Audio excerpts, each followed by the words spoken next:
The Texas Commission on Environmental Quality, or TCEQ, is the chief regulating body for environmental issues in the state of Texas. Its responsibility is to protect citizens from harm and help build a healthy, resilient state. However, the body has long been viewed as a lax regulator with close ties to industry. TCEQ has been in headlines across the state over the last weeks as a result of a major news story that found that the state body was often being manipulated by polluters who were able to eschew stringent regulations by claiming they were smaller, often using the guise of smaller level of emissions across multiple facilities near each other or directly attached to one another in lieu of acknowledging their cumulative emissions. This is a big story affecting a variety of polluting industries across the state and taking place all over Texas. We're here with the reporters who broke the story to dive into what's been happening and what it means for the future of environmental protection and health across Texas.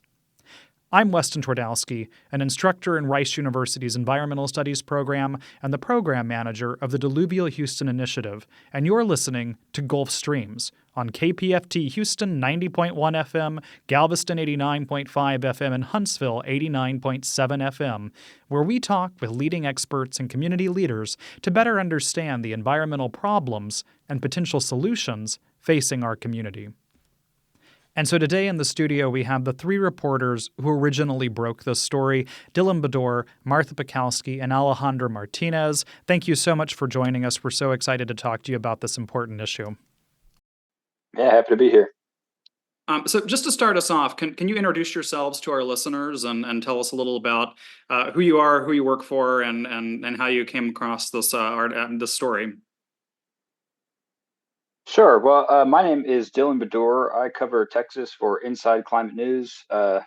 Since August of 2022, I was Inside Climate News' first hire in Texas, so we've really got some momentum since then. Born and raised here. Born in Houston, actually. Worked at the Chronicle for a while in years past. But I'll let Martha introduce themselves, and we can talk, I guess, about how the story got started. I'm Martha Pskowski. I live in El Paso and am also a Texas reporter for Inside Climate News, and was previously with the El Paso Times. Yeah, and I'm Alejandra Martinez. I'm an environmental reporter with the Texas Tribune. Been there for a little over a year, and yeah, this really got started with Dylan, and the way that the Texas Tribune came in, we're partner newsrooms. So he reached out to me, and I'll let him take it from here as to how this came about. Sure. So in 2023, we were at Inside Climate News in Texas under orders to develop investigations on the environmental regulators here in Texas, primarily the Texas Commission on Environmental Quality, the TCEQ, and the Texas Railroad Commission. So back in the spring, I should say, our editor at Inside Climate News used to be the editor in charge of the Houston Chronicle, and I worked for him there. That's Vernon Loeb. So he's somewhat familiar with the situation in Texas and how things work here. And he really had this idea to put us, hard on the environmental regulators. So he said, go spend a few months asking as many questions as you can about the TCEQ. And it was really out of those months of asking questions that this theme of, major and minor permits came up again and again. And over the months, also, we went collecting these examples.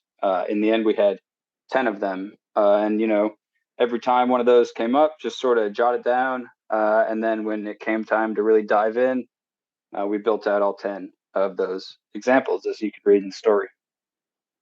And so just to clarify a little bit, I know we've talked previously on the program about the Railroad Commission. We haven't talked as much about the TCEQ per se. And so I'm just wondering, can one of you break down a little bit for us? What is the Texas Commission on Environmental Quality? What is their purview? What is their responsibilities? What is their role? And just, what were the expectations around the TCEQ? Sure. Anybody want to take that? Sure. So the Texas Commission on Environmental Quality permits thousands of facilities around the state. And if we're talking like in terms of oil and gas, which is a big part of the industry here in Texas, they're usually on the more downstream end. So when the gas is transported or the oil is transported and refined. So if you think refinery, gas stations, all those fall under the TCEQ's purview. And it just came under sunset review last year. So there's been issues brought up over the years just about the limited opportunities for public participation and how difficult it is to challenge specific permits. So the story was kind of looking at like one aspect of that. And what do you mean by sunset review? I think maybe you want to talk about that one because I know Yeah, you. I was just about to jump in and just be like, yeah, so the sunset review is kind of an evaluation of how a state agency is doing their job, and it happens every decade. And so this year during the legislative session, TCEQ went under an evaluation where a sunset commission kind of pointed out a couple of ways that the agency was slightly missing, or missing the mark. And that's what Marta was talking about when it comes to public engagement, translating permit notices,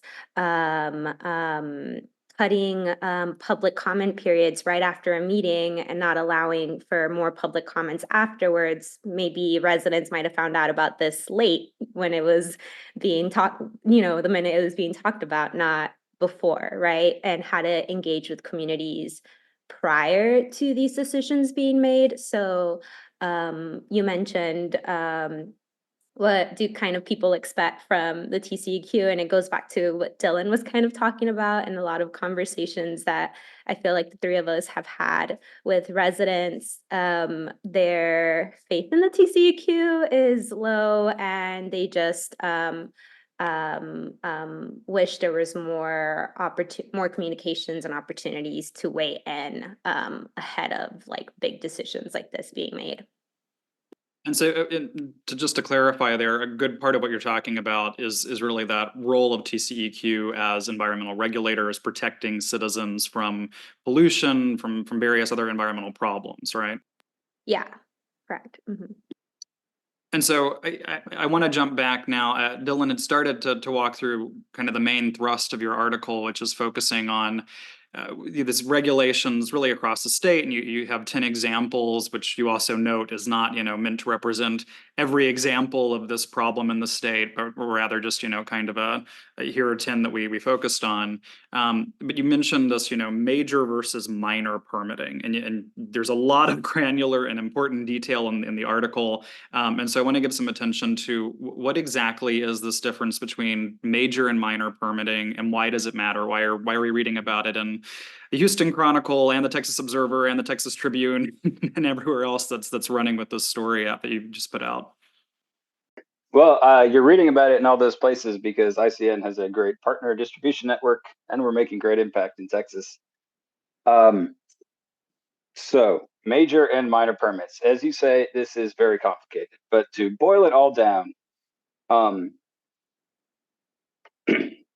let's take a few steps back. So the landmark environmental laws of the United States are the Clean Air Act and the Clean Water Act, which really, changed the shape of this country.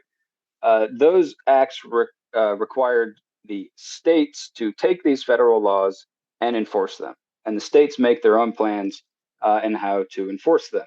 Thus is born TCEQ, which enforces federal environmental laws. So those laws required the issuing of permits for pollution and setting of limits and requirement of pollution reduction technology, and all this, long list of things you got to do if you want to build a refinery or any of these other, fairly toxic facilities.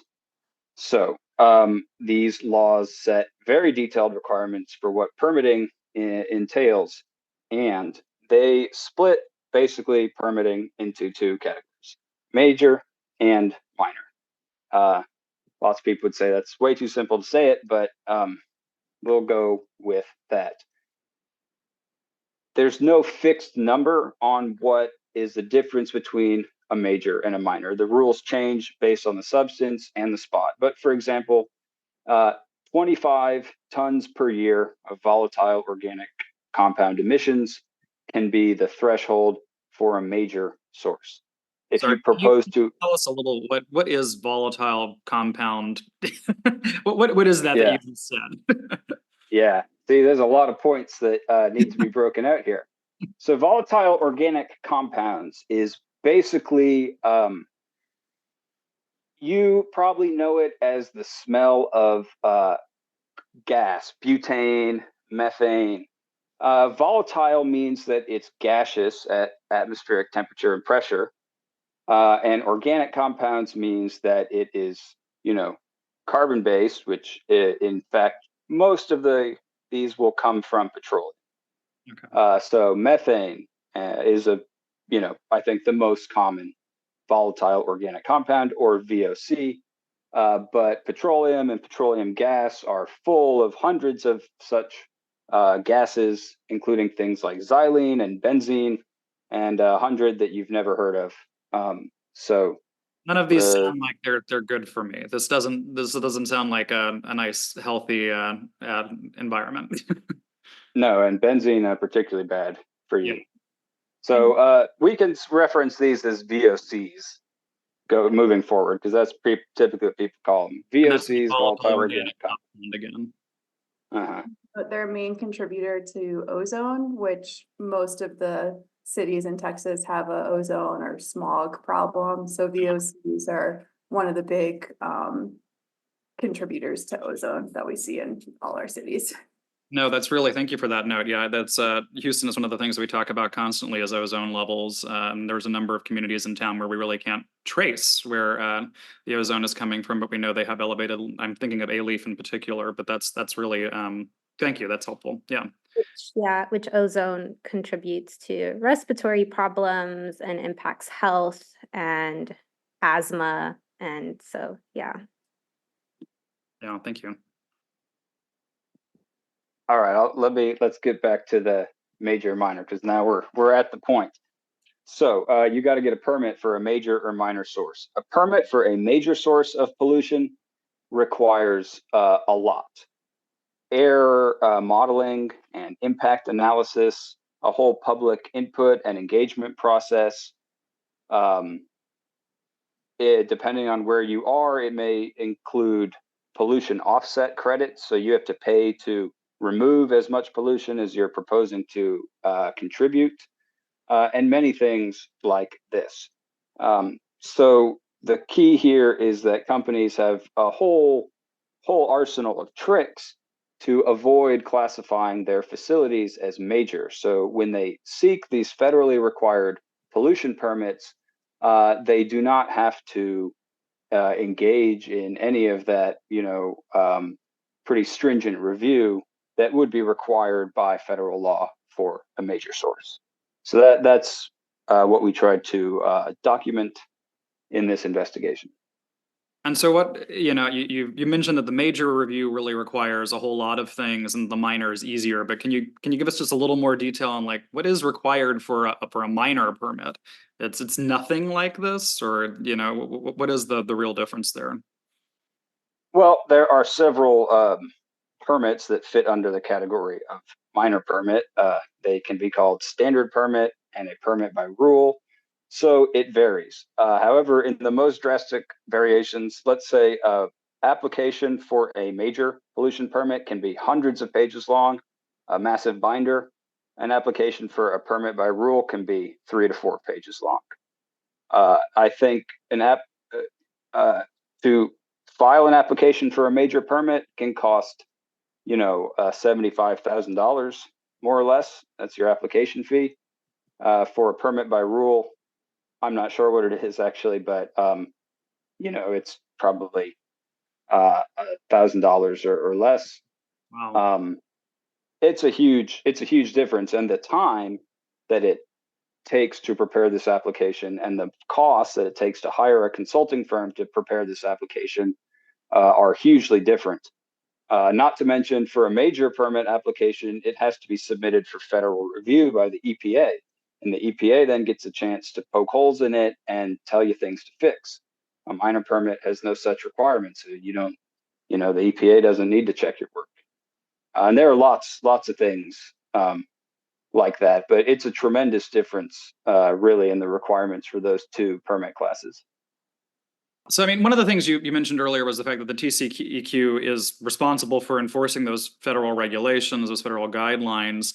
And so it's interesting that you're, hinting at the fact that they're skirting around some of this through these minor permits.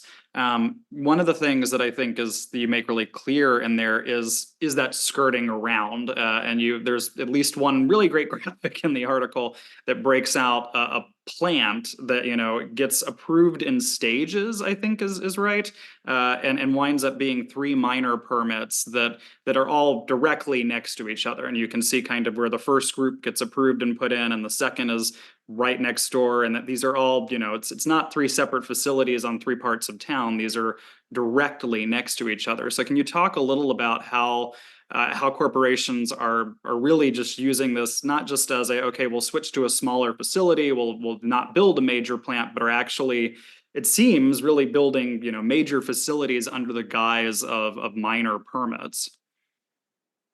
Yes, that's correct, I'd say. So I'll tell you about that example, and then can let Martha and Ali tell you about some tricks that they looked at here. So what you referenced there was ITC's Pasadena terminal. Now, don't be mistaken, Houston listeners, that is not ITC's Deer Park facility, which burnt with a giant smoke plume in 2019. The ITC Pasadena terminal is different. And indeed, they built a 180-acre terminal for petroleum and petroleum products, full of dozens of tanks that are as large as a football field and hold hundreds of Olympic-sized swimming pools. Wow. But instead of seeking 1 permit to build these tanks, they sought 3 permits. And as I mentioned before, in Houston, the threshold for a major source was 25 tons of VOC emissions. So ITC seeks permits to authorize 24.9 tons per year of VOC emissions. And then, in fact, they sought multiple permits like this, which were just up to the threshold, but not passing it. So they never had to, undergo that major source review process. As lawyers pointed out in petitions, all of these 3 permitted projects that ITC built are connected to the same marine docks, the same rail yards, the same truck terminals. They use the same pipes. If you look at them mapped out on a diagram of the site, it is entirely obvious that this is one site, one tank farm loading onto these docks. Yet by permitting it as separate facilities, they avoided things like pollution offset credits. Because Houston already has bad air quality, the EPA requires new major sources of pollution to pay to retire older sources of pollution. ITC didn't do that, among many other things. And one of the most interesting things in this case was that the documents on file with the TCEQ showed that TCEQ permitting staff were aware of this, were concerned about this, pushed back repeatedly, even got into a pretty heated exchange with the consultants preparing this application. Yet in the end, they let it slide through.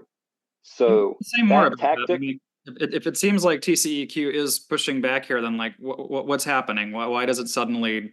Because you mentioned that and it changed, and why? What's happening there that there's this sudden no, we're not gonna make you go through the major process? Well, the paper trail does not reveal exactly what happens in those dark spots. However, you can find them there in the story yourself.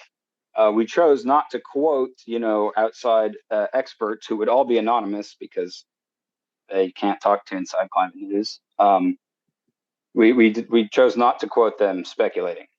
However, in general, I've heard a lot of speculation on how things work, and here's the situation. Unlike the other environmental regulator, Texas, the Railroad Commission, commissioners at the TCEQ are not elected. They are appointed by the governor. So, in fact, they work for the governor, and that's fair and square. The Texas Capitol is full of energy company lobbyists. There is a lot of money for oil company lobbying in Austin.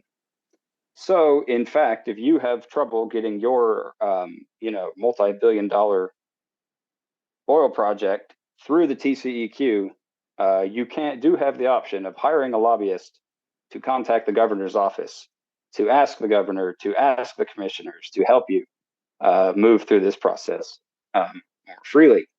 And that's a legitimate political option. Hard to say when it was used, but I think we have highlighted some possibilities right there. So other than that, we just see that the staff of the TCEQ, the people down in the numbers and calculations, often raise concerns, but when it gets up to the level of the more political folks who run the show, those concerns don't, often are not often dismissed. Well, and something that you note in the article, one of the reviewers on this particular plant who had raised concerns about the permitting process after pushing it through, then left to go work for the consulting group that was directly putting this permit together, right? Yes, indeed. And this, like you say, there was this fairly young TCEQ permit reviewer who repeatedly said in the documents on the record, we're not comfortable with this. This seems to be improper. Here are some other options. And the consulting firm had to, do battle with this guy for a while. And after the thing was all over, the consulting firm hired the permit engineer. And this is pretty, exemplary of a broader trend we see where TCEQ, it can be a training ground to go work in private industry because that's just where more money is. You make more money for a permitting consultant than you would for the state agency. So that's where lots of the top talent ends up, is where the money is. Well, I think it's something that I've certainly heard from a number of environmental advocates throughout the state. Is it's a known reality that the TCEQ is something of a revolving door with these kind of organizations and industry. I want to jump over to Alejandra and Martha to talk a little bit about some of the examples that you're seeing this throughout the state in different places. If we can, because you go through a list of 10 examples and noting that this is just representative and not at all means by any means to be the full list of kind of cases like this. But can you walk us through a few more of what these look like? Yeah, so here in North Texas, specifically in Dallas, there is a shingles factory in West Dallas. This is a predominantly like Hispanic community, low income community that's been for decades complaining about just really bad smells and loud noises of this company. And a lot of residents in that community are sick with respiratory issues. And one of the reasons we highlighted this example is because one of the things that kind of separates the major permits from the minor permits is for the major permits, there's a lot more opportunities for public participation, which going back to our earlier conversations about what our residents really asking for from our Texas environmental regulators is more opportunities of that. And basically in this case, GAF, the shingles factory in West Dallas, was asking or was trying to renew its major source pollution permit in 2021. And so they did the process where they submitted this permit to the TCEQ. TCEQ sent it off to the EPA. There was a meeting where dozens of residents. This was during COVID time, so they logged online and voiced their concerns. There were local officials there, state representatives kind of backing up their own those concerns and had their own concerns. And shortly after that, the EPA came back to the TCEQ with a response kind of saying that kind of listing the complaints, or I guess the concerns that people had with this company about their sulfur dioxide, going back to one of those hazardous pollutants, emissions being way above the major source pollution kind of requirement, and just also telling them, or EPA also went back to the TCEQ kind of stating that the way that in the permit it's listed that this company is tracking those emissions were either not clear or precise, or simply just outdated. So this was an example of the EPA having concerns about this major source pollution permit. And when the EPA did that at the time, I talked to one West Dallas resident who is kind of, I guess, one of the biggest leaders in the community for advocating for her community, and kind of has this whole campaign where she wants this company to just leave and exit.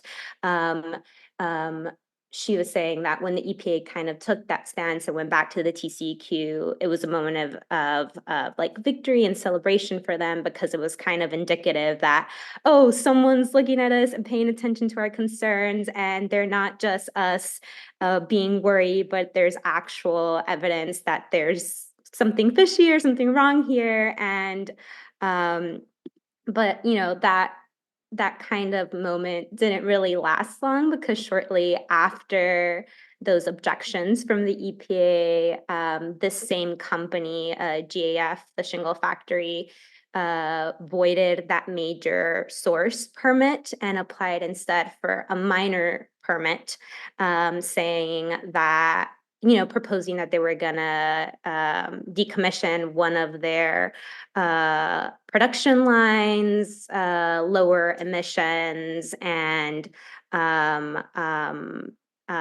that now they were kind of being able to just be a minor source permit instead of a major source, because they were saying that they just didn't apply for that permit anymore. So in this example, this kind of, because they applied again in this minor source permit, it didn't really give residents an opportunity to, participate in that public participation or public comment period again for this minor source permit. And it just kind of followed the steps and it got approved. And the company is still in operation today. This community is still kind of looking for ways to just reduce the plant or reduce the amount that's being polluted? Yeah. Basically what they said, and they voided the major source permit. They went to a minor source, and what they said in their minor source permit was like, we have a plan to reduce emissions.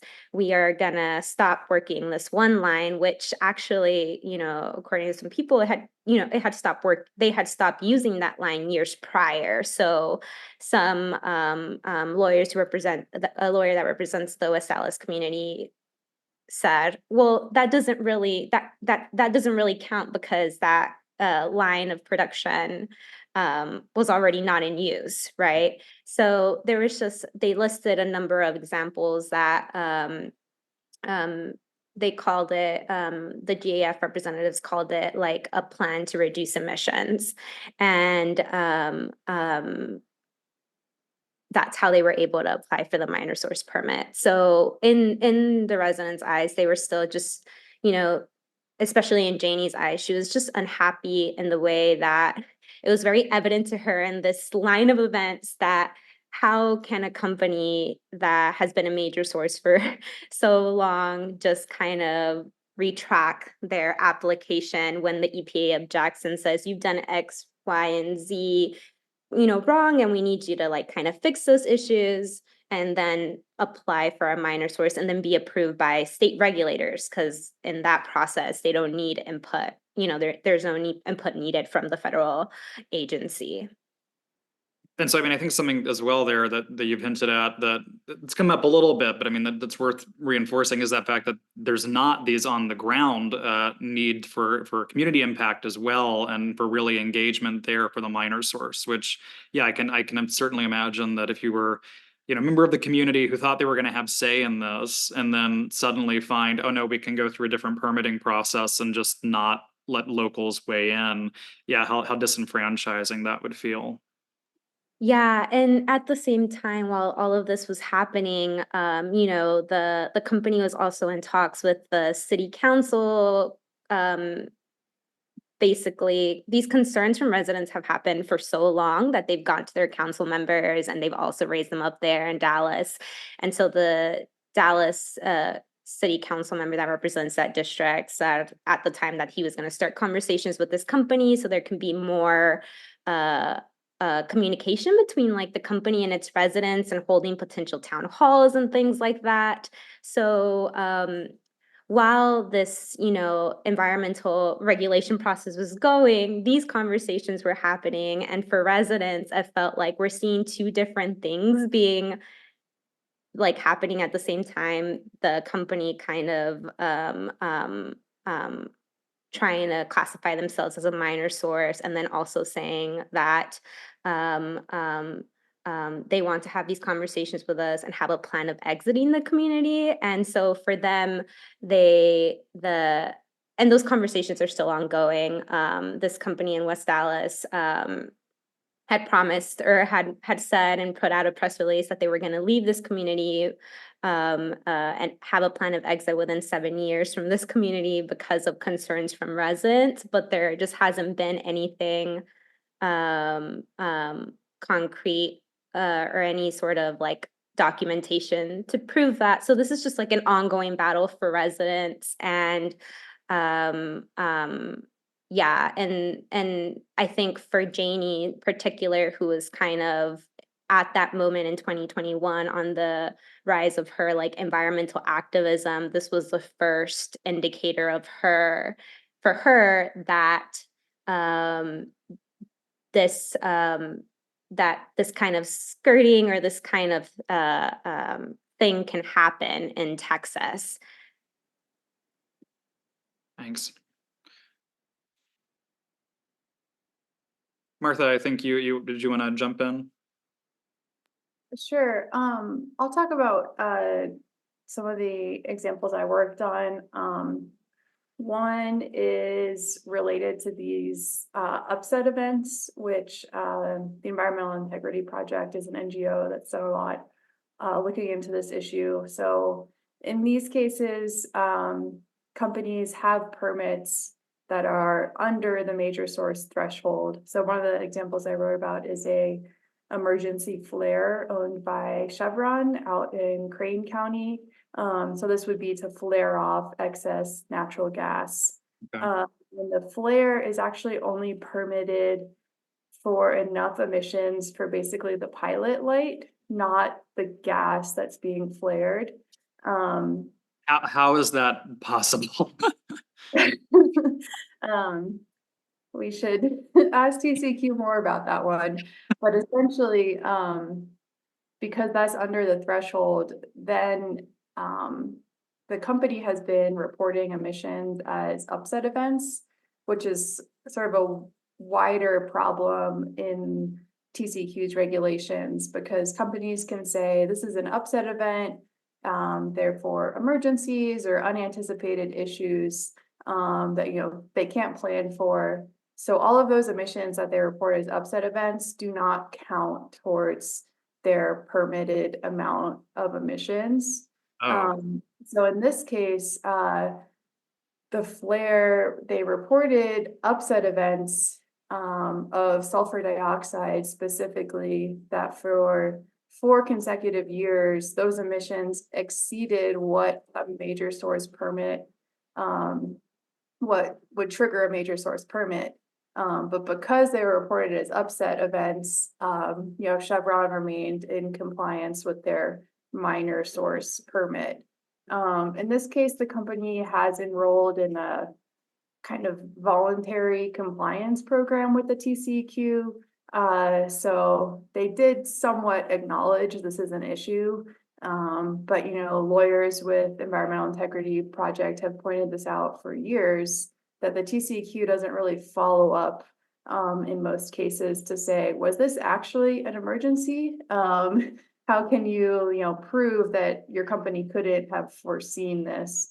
Because otherwise these upset events just allow emissions that are not accounted for at all in the permits. So whatever is included in the permit, then you have, in some cases, hundreds of tons of emissions on top of that.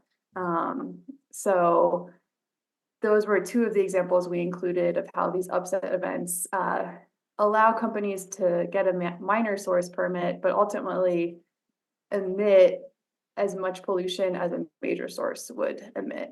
So kind of in a different vein than the other examples, but also pretty alarming. No, absolutely. That's yeah.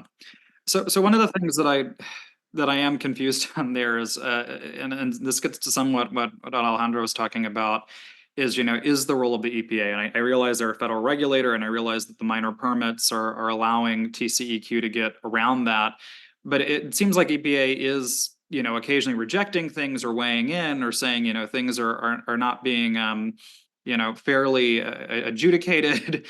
So where is the EPA on this? What is their responsibility in this process? Well, like other things, it's complicated. As I mentioned, since the federal law requires states to enforce environmental regulations, the EPA maintains oversight. So the EPA basically is watching over Texas to make sure they do things right. Most people in the environmental space would agree there's a long list of pretty, widespread problems with that. However, the EPA, speak up for them. They are engaged on many. Oh no.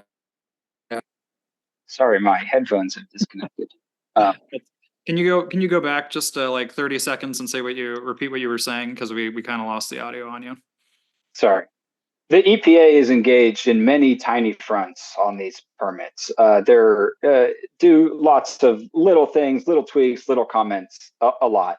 What advocates in Texas want is much bigger action, kind of stepping the scale up to take on the big ideas instead of engaging so much with the granular detail, perhaps. Now, to see it from the EPA's perspective, we have to remember that Texas is famous for suing the EPA. Our governor, Greg Abbott, as Attorney General, loved to sue the EPA, the Obama EPA. And these were over regulations, I assume, or? Excuse me? These were over regulations, I assume. Yeah, over many things. I don't remember the details, but I know under Obama, the EPA came out with many new rules and regulations, and Texas regularly fought against those. Anyway, the EPA faces a challenge of saving face in Texas, because we are such a big industry state, and industry is such a big supporter of our political system and of our political establishment, that our leadership here would take a very strong stance against any EPA attempt to crack down, which would cause big costs for the industrial sector here. And EPA can't do that and lose, because that is pretty fatal to their credibility as regulator and to the concept of law and order. So, the oil sector is a formidable peer of the federal environmental regulator, and they have to strike compromises and those compromises don't necessarily reflect the truth of environmental law, but it's not too hard to imagine our governor kind of pulling the troops out, the Texas National Guard or whatever we got. If the EPA is trying to shut down whatever, yeah, it's totally on the table. So, they walk a fine line. Yeah, one example of that here in El Paso is regarding the ozone status. So, there's been back and forth over the years whether or not El Paso is complying, whether the ozone levels are exceeding the federal limits under the Clean Air Act. And Texas has consistently argued that the ozone levels are so high in El Paso because of Mexico. And the EPA has argued that El Paso should be a non-attainment for ozone, which would trigger a bunch of other pollution controls. And ultimately, the courts basically sided with Texas on this one. So El Paso is in attainment for ozone, even though if you look at the numbers, it would appear that we are not in attainment for ozone. So there's that constant back and forth between what Texas wants and then what the EPA might be pushing for. So I think, they really try and pick their battles because often the Texas Attorney General is going to challenge in court what the federal regulators want to do. Let me say more on what Arthur mentioned about non-attainment zones, especially as it relates to major and minor permits. Non-attainment zone, like she said, is an area that the EPA says is in violation of federal air quality standards. Your major source threshold can be 250 tons of emissions per year for some things if you're in, the open country. But once you're in a non-attainment zone, it can fall to 100 tons per year or even 25 tons per year. Okay. So when EPA declares a non-attainment zone, that has huge costs associated for companies that operate there. And, there's also talk of declaring non-attainment in the Permian Basin, the big, oil nation's and gas. booming oil basin. In reality, if the EPA declared a non-attainment zone, that would require such substantial cuts or such increased permitting requirements for so many operators, out in the scrub and desert, that is that going to happen? If the EPA declares a non-attainment zone, are they going to follow through with enforcing all of that? It would be a big change. I mean, it's both the big change, but it's also, and going through your article, one of the examples that you bring out directly about this is actually in Corpus Christi, and is tied to brine and kind of discharge water, that at a particular plant that had proposed 110 million gallons of brine they were going to pour into Corpus Christi Bay. And that was 2,200 times above the daily threshold that EPA kind of pushed back on, right? And then you go on to note that this seems to have some kind of back and forth, and then EPA just drops the complaint. And so, I mean, this feels like a pattern you're identifying statewide across a myriad different kinds of issues, but this somewhat resistance from the EPA, and then I don't know if you want to talk more about it, or if you've already addressed somewhat just that ability of Texas to really throw its weight around with the federal government. But this is kind of shocking to me. Mm-hmm. Sure. Let me just clarify something I said before about non-attainment zones. If the EPA declares a non-attainment zone, old sources are grandfathered under previous rules. So I didn't want to give the impression that they would then have to reduce emissions from all of these existing sources. No, but still drastic change. As you say, to the point of Corpus Christi, that was another case where the EPA came forward with very explicit objections, saying in a letter, this was miscategorized as a minor source. This should be a major source. Yeah, those objections just sort of got lost in nothing and in bureaucratic rules. It's a long and uninteresting story of the rules by which those objections didn't get counted. Basically, they came too late. The TCEQ said, however, it came too late because TCEQ categorized it as a minor source, which doesn't have to go over federal oversight. So the EPA just reviewed it on its own and said this should have come to us, because this should be a major source. And Texas said, "Oh, too late. You're outside of the record of decision." And the EPA said, "Oh, that's okay. Sorry." No, that's helpful. Thank you.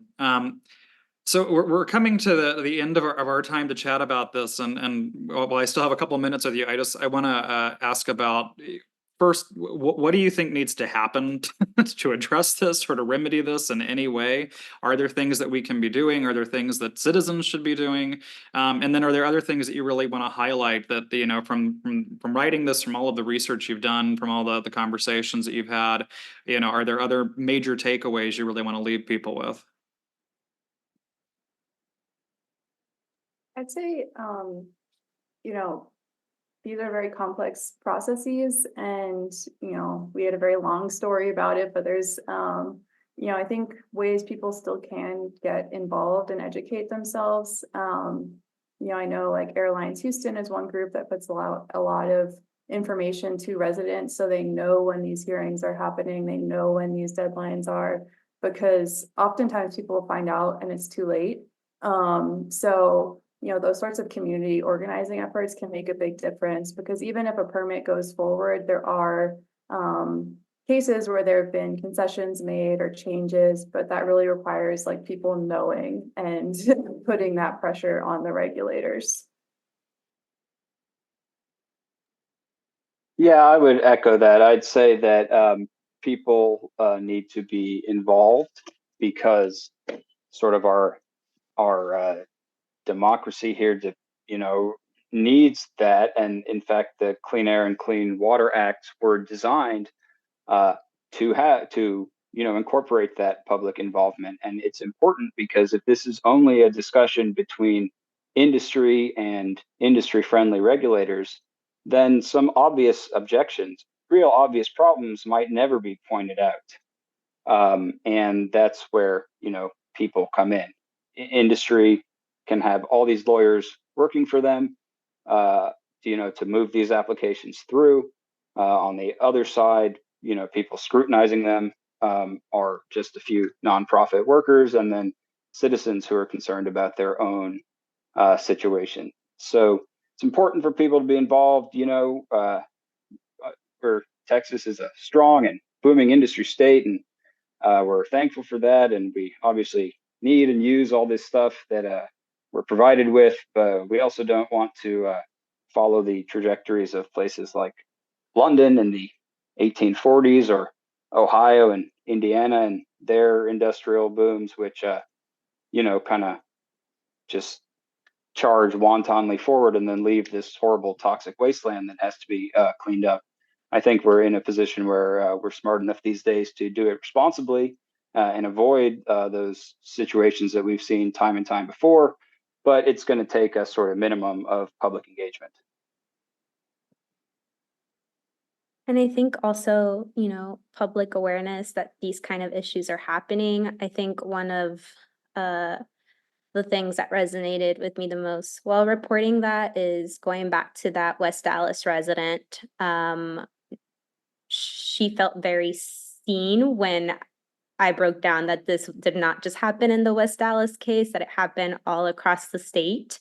And I think that fueled knowing that ICN was working on this kind of and kind of detailing all of these different examples refueled her activism. And because this is hard, for environmental organizations, this is hard work. And at times, after failure or letdown, during permitting process, one after the other, it is a lot. So I think knowing that they're not alone and this is happening across the state and that they're contributing to this kind of hopefully potential change, I think goes a long way too. I really appreciate that. I appreciate both Dylan and Alejandra, the kind of thread there that we didn't even touch on that runs throughout this story is also really talking to lawyers and realizing how few people are working against these problems and how taxing that is. And so I really thank you for bringing up that dedication that these folks have to really trying to improve our environmental and health outcomes statewide and how hard work that is. So we're at time. I just want to thank you again so much for speaking with us and for your time today and for sharing this outstanding article. You can read it in publications across the state, but also certainly Inside Climate News and Texas Tribune. And thank you all three. Thank you so much again for joining us. Yeah, thanks so much for having us, Weston. Great show. Thank you. All right, and that's it. Thank you so much. This was great. This will run probably in like 2 weeks. We run on Mondays, and next week is spoken for. But this will be right after that, and I'll send you a link to it afterwards. And feel free to please distribute it to networks as is useful for you, and pull audio clips, anything you need. Feel free to reach out. And I really appreciate your time. And please, if you have stories you'd like to discuss in the future, we'd love to have you back on and chat about what you're working on. Thanks, Weston. Yeah, this was really nice. I know we've all been on Texas Standard, which is like 2 minutes to explain the complicated issue. So it's really cool to be able to expand. So thank you. Yeah, no, the hour format lets us actually have conversations, so we can kind of dig into things. All right, we'll have a good one. Thanks Bye. all. Bye, y'all. We're going to go now to our researcher, Jaden Bray-Boyce, who has a quick update on how to get involved around Houston this week and opportunities for environmental engagement. Hello everyone, I hope you're doing well. I'm delighted to highlight some incredible opportunities that are being held in Houston in the upcoming weeks. If you're looking for ways to get out of the house, I urge you to consider dedicating a portion of your time to a meaningful cause by participating in the packing of relief boxes for those who are in need. Join us as a volunteer at Bread of Life anytime between 8 a.m. and noon on January 23rd, 24th, or 25th, where you can collaborate with others in extending support to the local Houston community. For more information and to sign up for this impactful endeavor, please visit volunteerhouston.org. This presents a wonderful chance to lend a helping hand as well as learn about the joys of giving back. For those of you that are looking for outdoor activities, the Hershey Street Community Garden is looking for volunteers on January 27th, 9 a.m. to 1 p.m. Immerse yourself in the beauty of this community garden and make a positive impact. Given the limited spots available, be sure to secure your place by registering at volunteerhouston.org. And if you have a passion for environmental conservation, consider joining a tree planting workshop.